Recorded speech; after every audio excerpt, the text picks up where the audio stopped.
येतो का? नमस्कार.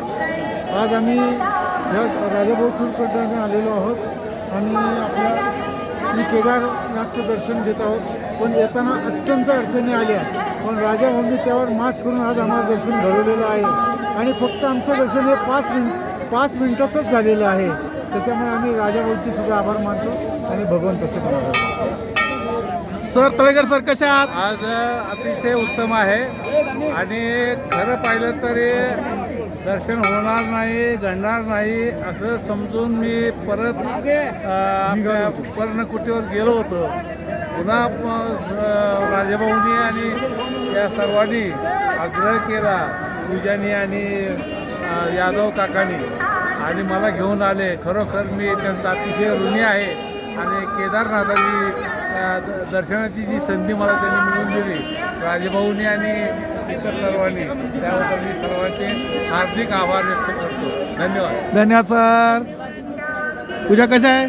एकदम छान दर्शन झालं सरांमुळे, आमचं एकदम चांगलं झालं आणि बोला मॅडम. हॅलो, नमस्कार. केदारनाथांचं दर्शन राजाभाऊ सरांमुळे झालेलं आहे. तेच आम्हाला साक्षात देव म्हणून समोर उभे राहिलेत आणि त्यांनी आम्हाला इथंपर्यंत आणून केदारनाथ महाराजांचं दर्शन घडवलं. तर अतिशय आम्ही ऋणी आहोत त्यांचे. तर खूप खूप छान मनापासून खूप मन प्रसन्न झालेलं आहे. सगळी ऊर्जा घेऊन आम्ही आमच्या पुण्याला जाणार आहोत. Thank you madam. बोला मॅडम. केदारनाथचं दर्शन एकदम चांगलं झालंय, राजाभाऊमुळं झालंय आणि आम्ही वापस गेलो होतो पण राजाभाऊमुळं दर्शन झालेलं आहे. खूप चांगलं वाटलं, समाधान वाटलं. Thank you madam. Madam Ram Shetty madam बोला.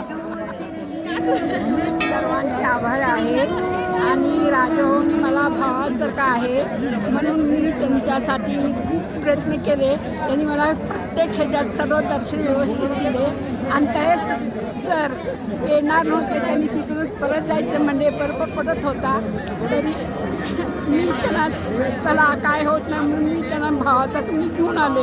केदारांचं दर्शन व्हावं म्हणून मी खूप प्रयत्न केले.